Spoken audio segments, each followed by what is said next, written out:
Former BBC Breakfast presenter Dan Walker has addressed growing concern among the British public after a number of people have been arrested in recent days for staging protests at official events to mark the death of Queen Elizabeth II and the proclamation of her successor, King Charles III. Some, including the campaign group Liberty, have raised concerns about whether the right to protest, among people who oppose the monarchy, should be stopped.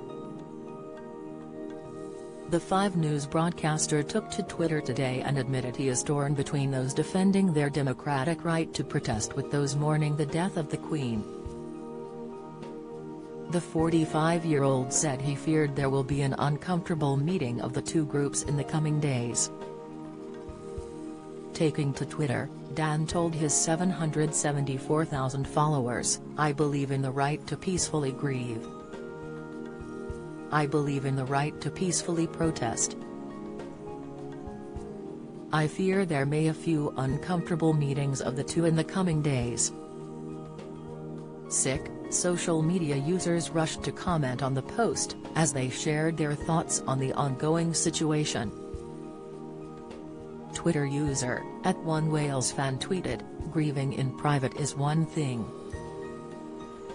Doing it in public on a publicly funded UK tour invites the public, whose views on monarchy may differ. They can live with it or grieve behind closed doors and curtains. Their call." @Fiop commented, "Democracy is meant to be all the time but just when it suits. It's not peaceful grief though, is it? Taking over our towns and cities, dictating what we can and can't do, cancelling medical appointments, funerals, holidays, immense cost to the taxpayer," argued Colin James. @Julius Cow added, "I'm anti-monarchy, just in principle and per se. I don't think protesting at the funeral is either fair or going to do any good. She has a real family feeling real grief. But protesting the accession of the next monarch is definitely the right time and place." Others spoke against the protests as they suggested the public should be able to mourn the loss of Her Majesty without disruption. Old Patio said, "Indeed, Dan. But as Nicola Sturgeon said in the service at St Giles, a time to speak and a time to be silent. Disregarding the feelings of a mourning family is not the right time to speak out against the monarchy." @Alertmul agreed, "Right time, right place, and if you decide to turn up to a situation where thousands of people are mourning, you are inciting a breach of the peace and should be removed." Outlander's Sophie Skelton unveils new face after emergency surgery. Latest Stacey Dooley flaunts growing baby bump in new photo pictures. Kirstie Allsopp slams Meghan and Harry's treatment of Queen royals. People who wish to protest the monarchy have many opportunities to do so on a daily basis.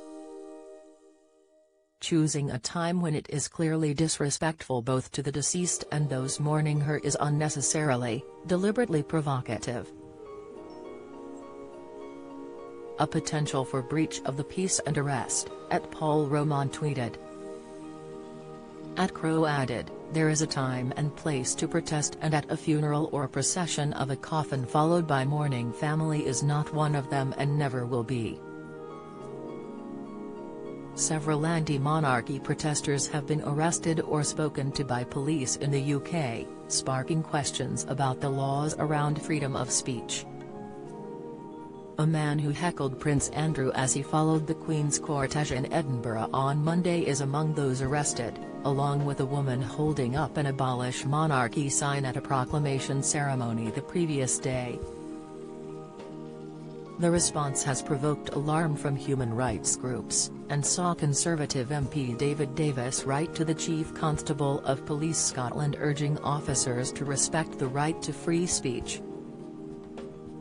"I speak as a strong monarchist, but nevertheless I hope that members of the public will remain free to share their opinions and protest in regard to issues about which they feel strongly," he added.